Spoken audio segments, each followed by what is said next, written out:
To anyone joining, we're going to begin the talk in about 2 or 3 minutes. So we have time for everybody to join in.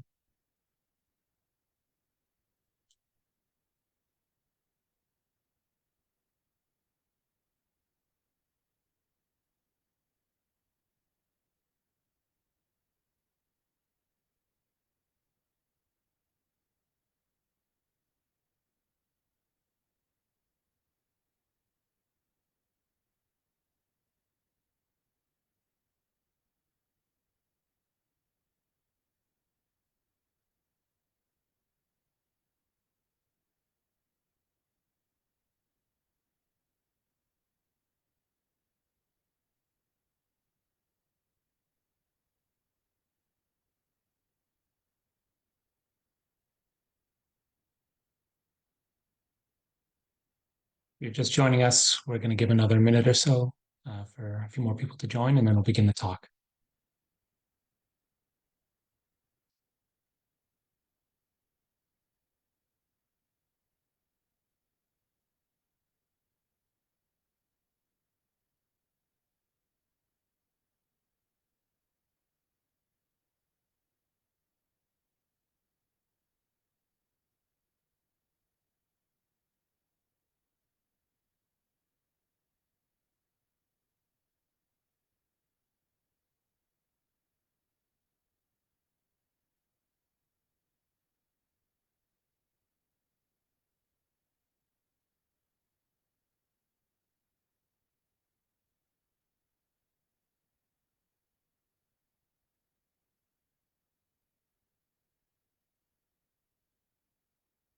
All right. Hi, everyone. My name is Michael Sarnowski, author of A New Way of Seeing, Distance and Traumatic Memory in the Poetry of World War II. Thank you for tuning in to listen to this talk. I want to begin by saying thank you to LSU Press and everyone involved in bringing this book to publication, particularly James Long, Matthew Hulbert, and Matthew Stanley. It's been a really great collaborative experience to work with LSU Press on this book, and I'm excited to be able to speak to you about its contents, origins, and share a few anecdotes and read a few poems as well. I'll be happy to answer questions at the end of the talk, so feel free to share any thoughts or questions that you may have in the chat as we go along. So I'll begin with a brief introduction. As I said, my name is Michael Sarnowski. I'm from Rochester, New York, and for the past 10 years, I've been living in Liverpool, England. I have a PhD in English literature from Liverpool Hope University, a MFA in creative writing from Vanderbilt University, and a bachelor's from SUNY Fredonia. I've been studying writing and writing about poetry for 20 years, and I've taught literature and creative writing courses at a handful of universities in the US and UK, and have published both poetry of my own and peer-reviewed journal articles. And A New Way of Seeing is my debut book. I currently work as a writer and a consultant in a different capacity. One of my primary interests over the past 10 plus years has been how trauma is communicated through creative expression, and how writing in particular can be a method of processing, coping, and acknowledging one's experiences. The origins of my research that evolved into this book began by studying poets of the First World War. Perhaps a year into this process, it was becoming increasingly clear that the amount of scholarship on poets of the First World War and the monumental legacy they possessed greatly overshadowed the poets of the Second World War, often leading to literary critics downplaying the value or quality of World War II poetry, always either expecting it to be a repeat of the trench lyrics popularized by Wilfred Owen and Siegfried Sassoon, or in a perceived dismay over how there was no unifying traits among World War II poetry in the way the experience of trench warfare linked their predecessors. So the pivot here became a closer examination of World War II poets, why they had been comparatively overlooked, and whether there was something new to say about that generation of writing, and recognizing that it was long past due to revise the legacy and under recognition of these writers, who were often dismissed as being part of the silent generation, those who chose not to speak about World War II. And in contrast, there's a great wealth of research and anthologizing of civilian poets of World War II. If we think of Czeslaw Miłosz, Wisława Szymborska, even T.S. Eliot, Dylan Thomas, H.D., Anna Akhmatova, and many more. So, a new way of seeing is a study that focuses on 5 poets who served in different capacities of armed service. It begins with Lewis Simpson, who was an infantryman in the US Army, then Keith Douglas, who was a British tank commander, Richard Hugo, a US bombardier, Howard Nemerov, a pilot who flew shipping patrols for both the US and the Canadian RAF, and Randall Jarrell, who served as a stateside celestial navigation instructor. And it examines how they process their war experience, all of whom are linked by shared themes of distance and traumatic memory. And so the book examines this gradient of distance, the physical closeness of an infantryman to a bombardier flying miles above their target, to someone stationed thousands of miles away from combat, as this depth of perception and closeness to the impact of their actions manifested in the poetry itself.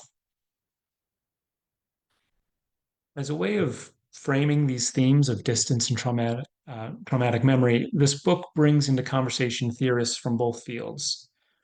So with distance theory, I call on people like Carolyn Forche and her idea of poetry as witness, which focuses on proximity to an event and the role of one's retelling serving as testimonial. Heidegger's distantiality, which is discussed primarily as a loss of self or a separation from oneself, and linking to others like Roland Barthes' The Death of the Author, or T.S. Eliot's Tradition and the Individual Talent. For those of you familiar with that essay, you might recall the line, poetry is not an expression of personality, but an escape from personality. And all of these theorists are used to analyze this poetry. These are evidenced in the tendencies for some of these poets to write war poetry about others, using personas. Or in Keith Douglas's case, he called his own writing extrospective poetry, which he describes as being journalistic. Similarly, the distance to combat experience also shaped the ways these poets process trauma. So the definition of trauma I'm using is a person's experience of emotional distress directly resulting from an event that overwhelms the capacity to emotionally digest it. In this book, there's a range of responses to trauma, such as nightmares, visions, stress, anxiety, disruptions, and repression, among others. To call to mind some of the trauma theorists who are discussed, there's, of course, Sigmund Freud and his work on symptomatic latency and repression, and Kathy Kruth's ideas on trauma as a disruption and a repeated suffering. And these symptoms are displayed by infantryman Lewis Simpson, for example, living with nightmares and visions of combat that blended into his civilian life. For instance, he describes crossing the streets back in the US after the war and looking for sniper positions in his surroundings. Or Randall Jarrell, who served as a celestial navigation instructor for the US Army, stationed in Arizona and Texas, who dealt with what E. Ann Kaplan describes as secondary or vicarious trauma, perceiving the distress experienced by others, such as in his poem Protocols, which is written from the perspective of child victims of the Holocaust. Jarrell's vicarious trauma also comes from having trained pilots, bombers, gunners, and other airmen to go off into battle, and for some not to return. Jarrell's poems often center around the suffering of others. And so the heart of this book is really about using these themes of distance and trauma to find common ground in the varied war experiences of these poets. where previous generations of critics have dismissed World War II poetry as not having a unifying commonality. Importantly, the delayed response that stems from repressing a traumatic experience and needing time to understand, process, and confront what happened is crucial in this study, as many critics were expecting a wealth of war poetry to come out during the 1939 to 45 period, but the latency in processing this experience meant that much of the poetry of World War II written by soldiers wasn't written until years, and in some cases, decades after the war. And at that point, the silent generation reputation had been cemented. It's difficult to undo a perception like that once it's been established. So that this talk doesn't feel so far removed from the poetry itself, I'm going to read a few poems to get us started.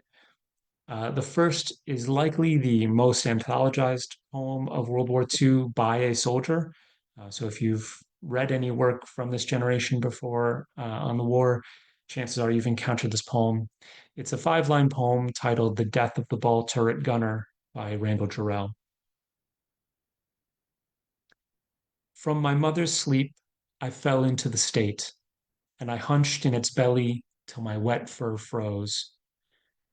6 miles from earth, loosed from its dream of life, I woke to black flak and the nightmare fighters.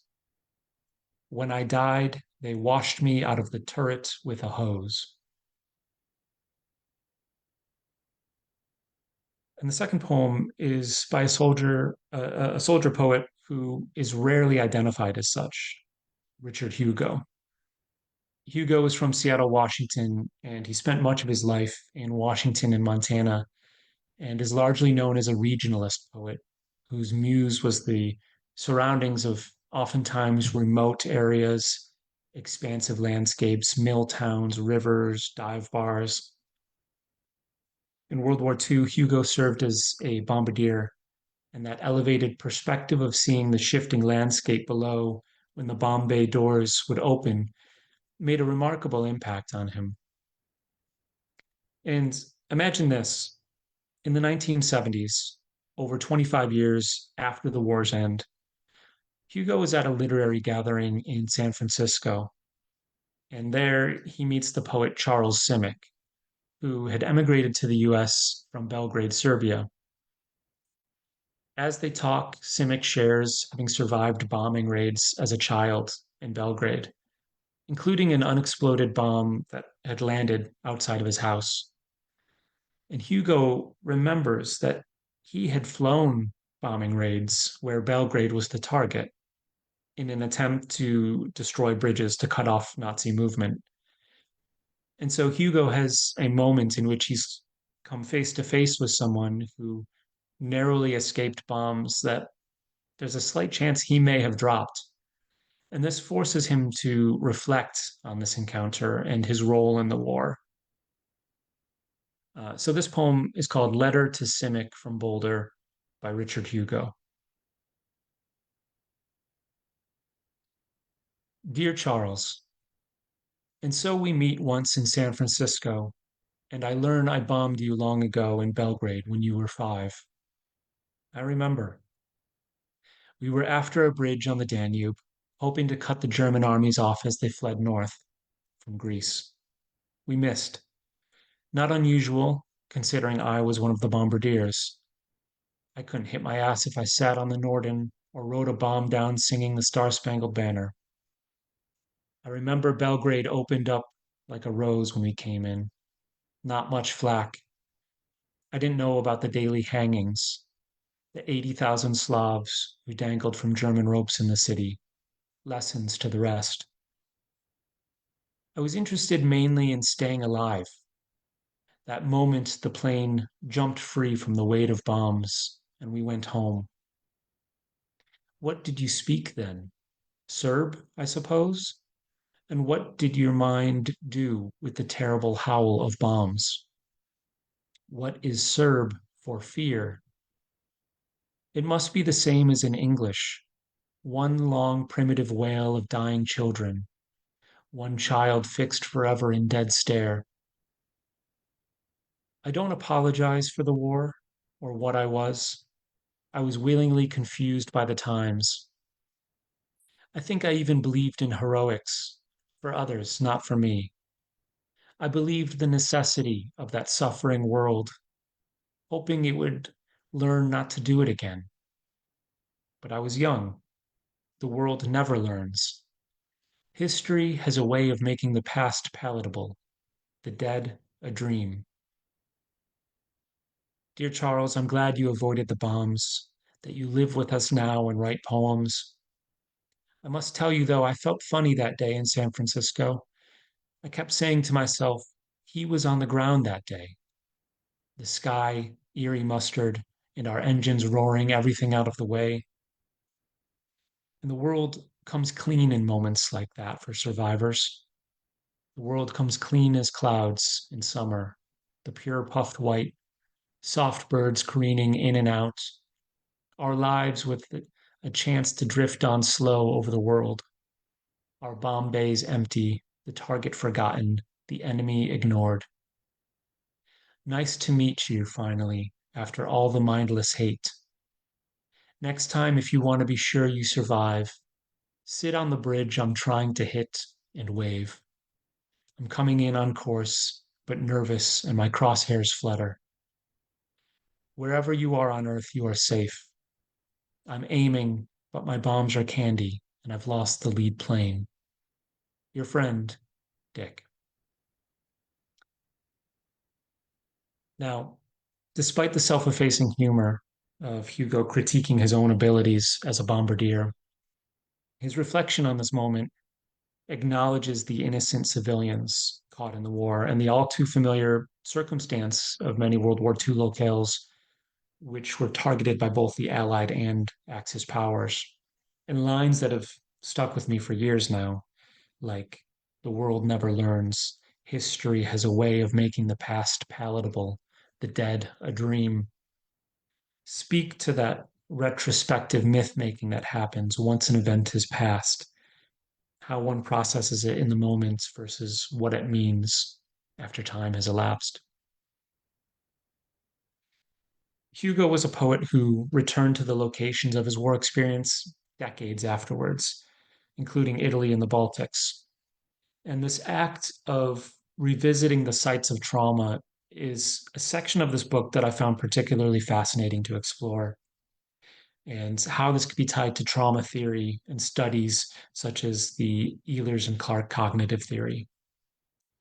So, just to give you a succinct example, this theory suggests that one reason some individuals revisit the physical location of a traumatic experience is to engage in what they call then now discrimination, which is a way to contrast one's memory of a place and event then with the change it has undergone, what it is like now.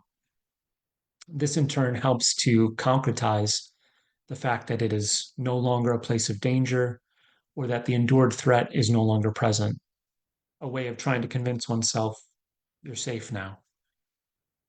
Interestingly, this is something that was also done by First World War poets like Siegfried Sassoon, who revisited Belgium when the Menin Gate was unveiled to commemorate the dead in Flanders from the First World War, which he wrote about in the poem On Passing the New Menin Gate, as well as Edmund Blunden, the First World War poet who returned to the Somme and wrote about it in the poem Aqua Sunshine. While in some ways the return to these major historical locations affirms a sense of purpose for those who participated, it can also be a balm of comfort to ease the pain of memories associated with these places. I'll share one of my favorite moments from conducting the research for this book, which came when doing archival research. I was very fortunate to be able to travel to wonderful libraries and archives, including the Library of Congress in Washington, D.C., to see the Lewis Simpson archives and the Keith Douglas archives at the Brotherton Library at the University of Leeds, just to name a few. And while visiting the Keith Douglas archives, alongside seeing personal photographs, writings, and correspondence. One of the sets of items that they have is Douglas's personal library of books. And this was a great insight into understanding what he was reading, what may have influenced him, how literature shaped his world. Douglas was a student attending Oxford University, ironically studying under Edmund Blunden, the First World War poet. And he left university to serve in the British Army. And among his books, there was a copy of the 1939 Chatto and Windus edition of the Book of Modern Verse, in which there are poems by First World War poets Wilfred Owen and Isaac Rosenberg. And in the table of contents, you could see that Douglas had left marginalia um, beside the names of some of their poems, taking particular note of these war poems. And then when I turned to the inside back cover, I saw handwriting in pencil, and it was clear that Douglas had begun drafting his poem Landscape with Figures in this book, albeit with an earlier version of the opening stanza, some different word choices. But it was this great unexpected moment where you can see a transfer of inspiration. Having read great poets from the First World War, Douglas, a soldier of World War II, was beginning to chronicle his own combat experience. And I think that these type of insights are particularly, some of the research gaps that this book is able to fill, um, engaging in particularly archival research, including content that hasn't been included in any other studies of this generation of poets or in war poetry, including earlier manuscripts, earlier versions of poems, kind of seeing the evolution of how some of these war poems evolved from draft to draft.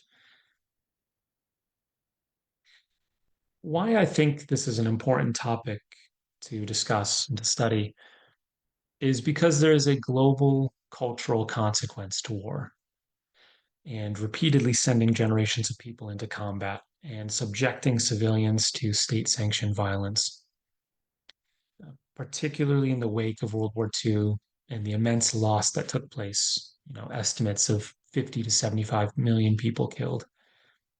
It's painful to see, to return to Richard Hugo's quote from earlier, the world never learns. History has a way of making the past palatable, the dead a dream. I think there's an undercurrent to this book that is driven by that perpetual disappointment with the willingness of nations to turn to armed conflict. So, this book is very much about the consequences of war, its lasting repercussions, how these experiences are embedded into lives and psyches of those who are exposed to sites of violence, death, and destruction, and why it's important to read the writings of those who participated in what we'd consider a just war, and how even in that circumstance, the human toll expands out further on top of what we all understand as an astronomical loss of humanity. So, even though this book is firstly a study of literature, I'm proud that it engages with topics that are regrettably part of the fabric of the world in 2025, such as how societies either recognize or refuse to acknowledge acts of genocide, such as what's happening in Gaza as we speak, how individuals and society respond to atrocity, human rights abuses, racism and inequality, and the growing threat of fascism. I'll conclude the talk by reading Howard Nemerov's poem from 1950 titled Redeployment, which is in some ways a case study in post traumatic stress disorder and how Kathy Caruth describes trauma as a repeated suffering. So, again, this is Redeployment by Howard Nemerov. They say the war is over, but water still comes bloody from the taps. and my pet cat, in his disorder, vomits worms which crawl swiftly away. Maybe they leave the house. These worms are white and flecked with the cat's blood. The war may be over. I know a man who keeps a pleasant souvenir. He keeps a soldier's dead blue eyeballs that he found somewhere, hard as chalk and blue as slate. He clicks them in his pocket while he talks. And now there are cockroaches in the house. They get slightly drunk on DDT, are fast, hard, shifty, and can be drowned, but not without you hold them under quite some time. People say the Mexican kind can fly. The end of the war, I took it quietly enough. I tried to wash the dirt out of my hair and from under my fingernails. I dressed in clean white clothes and went to bed. I heard the dust falling between the walls. So thank you for listening, whether you're here with us live or watching this recording. I believe LSU Press will be sharing a discount code if you're interested in buying the book, which will be available through the chat. And I'd be happy to turn things back over to our host, James, and take any questions that you may have. Excellent. Thank you, Michael.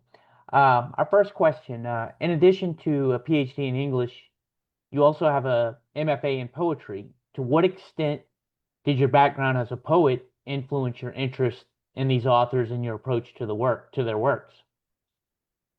Yeah, thank you. I've spent a long time studying 20th century poetry and previously had read the work of Simpson, Hugo, Nemerov, and Jarrell, all of the main poets in my book except for Keith Douglas. It wasn't until studying in England and researching war poetry specifically that Douglas became known to me. And so, in some ways, I had to almost relearn the work of those other four poets and try to erase any pre-established thoughts I had about them and the impressions that I've had reading their work, on and off for over 20 years, so that they wouldn't shade any of the research or the reading I was doing. But I suppose I view reading poetry in kind of three different minds. There's, uh, just reading for the pure enjoyment of reading. There's reading as a poet to understand and dissect what's happening on more of a mechanical level within the poem, understanding meter, form, where momentum speeds and slows, looking to see if there's a volta, like a rhetorical or emotional turn. But then the third form would be reading as analysis, which felt oftentimes like reading on a parallel track to all of the other information that might be relevant. Other poets, critics, historical context, and that kind of mental exercise of reading these works while simultaneously analyzing and contextualizing it with all of this other material was really quite enjoyable. Thank you. Tiffany asked, can you recommend any poets who worked in the medical field during the war and those who might have been liberators of camps? Oh, that's a great question. In the medical fields, I mean, historically speaking, I believe Walt Whitman actually served as a field nurse during the Civil War, if I'm not mistaken. Um, I could be misremembering that at the moment, but in terms of World War II poets, I'm not too familiar with any who were specifically working, say, as medics or nurses or in that capacity. But I think there's a lot of um, kind of parallel content to the medical field, especially as these poets kind of wrestle with their own minds. I think so much of the World War II poetry, in contrast to what you perhaps might expect, is focused on looking outward, and in doing so, trying to kind of understand those inner thoughts, feelings, and experiences. Um, and I think particularly in looking at these poets over decades, at least for the ones who survived the war. Of this study, only Keith Douglas was killed in combat in Normandy, but the other four survived the war, and often took those decades afterwards to wrestle with what they had experienced, and kind of coming to terms with their own minds in a way.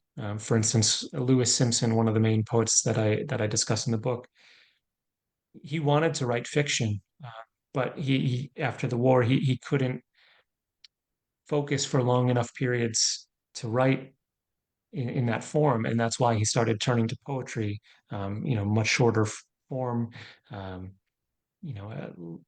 less of a impulse to have to sustain thoughts over a long period of time.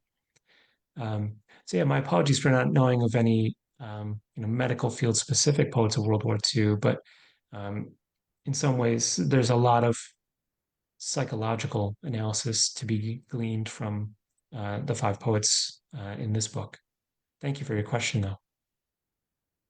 Yeah, you talked about Simpson in fiction. Another question that we got was, do you see any connection between these poets and post-war novelists whose work drew on their experiences in World War II, such as Joseph Heller, Kurt Vonnegut, Norman Mailer, James Jones, or connections with the filmmakers who may have served in World War II?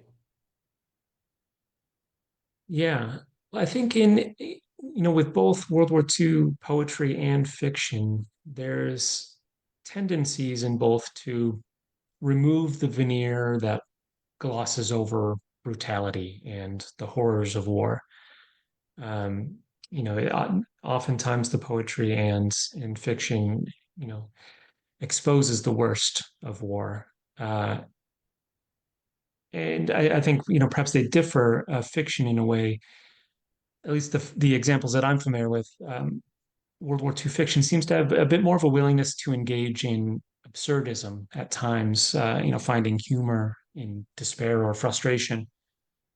Um, but interestingly, I would say that both poetry and novels on World War II had to increasingly contend with the boom of war films in the war years and in the decades that followed.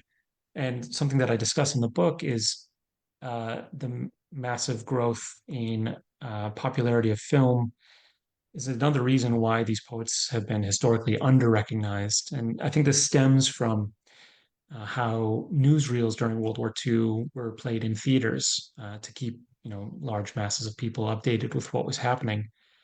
And that act of going to the theater, started to become habitual, particularly for teenagers during that time. And I think this helped to divide. Um, I think this divide between film and writing really helped drive World War II narratives in different directions. One example of this that I reference in the book is how the film Judgment at Nuremberg was edited for TV audiences because the American Gas Association objected to the mention of gas chambers.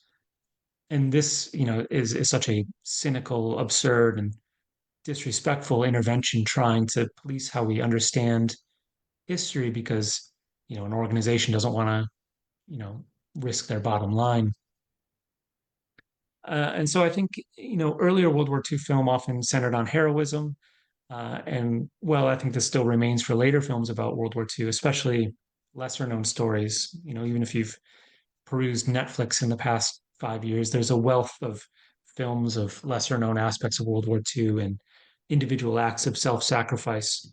But this is I would say, a departure from the poetry of World War II, which is frequently focused on, again, looking outward, showing the experiences of others, rather than trying to position oneself as, having a heroic role in the war. Excellent. Emma asked, to what extent, if at all, did spectral, even metaphysical, preternatural fare feature in these poets' war work? That's a really interesting question. So I think when I think of spectral and metaphysical in this sense, there's a lot of um, visions that particularly in the work of Lewis Simpson, um, that come to mind. For instance, he has a poem titled "I Dreamed That a City Dark as Paris," uh, in which he is envisioning himself in Paris, dressed in the garb of a First World War French soldier, kind of watching, a dogfight in the air transpire before him. And there are this kind of clash of time and visions kind of overlapping one another. Uh, and I think in this way, it's an attempt to draw linkages between different generations, between different wars, as if to say, you know, this is related. Even though the First World War had been 20 years before, um, it feels as if the world is repeating itself. And in that way, a handful of these poets use kind of visions and blends of time. Um, the way I described it in the book, particularly when talking about Lewis Simpson, is temporal ambiguity, where he could be writing about his experience in World War II, but using references to um, wars from centuries before, as if they are all becoming part of a like a palimpsest, like layering texts upon one another. And so, yeah, I think that in some ways, the unreality of it all and the kind of complex responses that people had to these traumatic experiences forced them to try to contextualize what they had gone through by creating links to something else that they understood from, perhaps learning about history before the war. You touched upon this a little already, but I think it's an important point. So the question is, what do you think readers today can learn from understanding how these writers process traumatic experiences? Yeah, it's a big question, but I think there's quite a lot to it. So World War II carries a legacy of being the good war, and we say that it was fought by the greatest generation. And in Russia, the Eastern Front of World War II is referred to as the Great Patriotic War. And the necessity of defeating the Nazis and the rise of fascist and imperialist regimes is certainly not in question. Uh, Yet each of these poets speak about the war with a bit of a different lens through their unique individual perspectives. And many of them express qualms about their actions and their role in the war and their contribution to the suffering of others, even if they felt justified in doing so. So, for example, one topic that I discuss in the book is the purpose and perception of strategic bombing versus area bombing. So, strategic bombing being the targeting of military industrial infrastructure. Say if you were to bomb a petroleum plant so that fuel production is disrupted, versus area bombing, which is intentionally targeting population centers, um, civilian and cultural infrastructure, as a means of killing people and destroying morale for that country. For example, the Blitz in London or the bombing of Hamburg. Uh, there's actually, quite unique links between this and poetry. The British turned American poet W.H. Auden. After the war, he was recruited to serve in the U.S. Army's Strategic Bombing Survey to essentially create reports about and study the effects of Allied bombing on Nazi Germany. And I suppose the point I'm trying to make here is that we can view things from a pragmatic perspective of the intent of different forms of bombing, but for those who dropped the bombs, who flew the planes, who trained others to do it. In their poems, they often express guilt, reservations, conflicted feelings about knowing that their actions resulted in the death and suffering of others. Um, One of the poets that I study in the book, Lewis Simpson, he said, the most effective anti war writings mostly are just descriptions of the sheer horror of it. Just to see something is enough. And to me, this calls to mind the British First World War poet Wilfred Owen, um, who wrote in the preface to his book. I'll quote from it here. This book is not about heroes.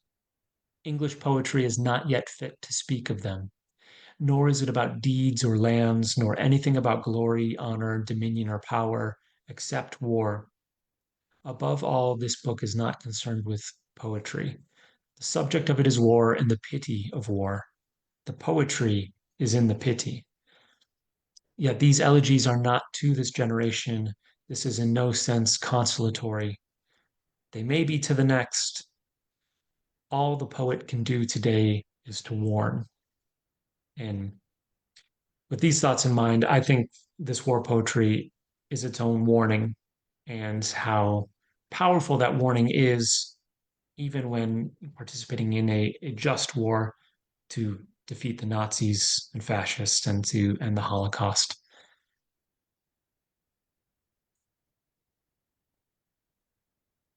Thank you. For our final question, we'd like to ask our authors, what projects are you working on next? Yeah, so there's a few different things. On the creative side, I have a collection of poems that is complete. I'm also a few episodes into a television script that I've been kind of very slowly chipping away at. Uh, and then I've been kicking around ideas on the next book of a similar vein that I'm interested in writing. And at the moment, I'm focusing on three main themes. The first is moral injury, which is when somebody either participates in or witnesses an event that goes against, their conception of what is right, how they react in that moment. So moral injury. Second theme would be reprisal killings.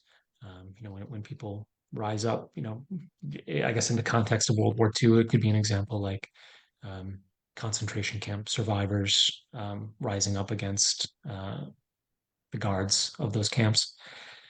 And then the third kind of tangentially related theme that I'm wanting to explore is based off of a German word, which is Witwenschütteln, which directly translates to widow shaking. And it's the idea in journalism in particular, when there has been a tragedy or some horrific event, and there's perhaps a journalist member of the media who is incessantly asking questions and trying to pry out an emotional response from somebody who's just um, witnessed or been subject to something terrible. Um, and so I've been kind of pulling together these ideas, and yeah, so book of poems, television scripts, and hopefully eventually another book that pulls together those three themes. Sounds like you'll be busy.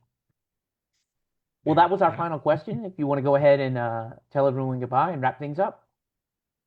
yeah. Thank you all for tuning in. I really appreciate it. Um, as mentioned earlier, there should be a code in the chat if you're interested in buying the book at a discount. Um, and again, thank you to LSU Press and everyone involved in the production of this book. And thank you all for tuning in again. Thank you very much.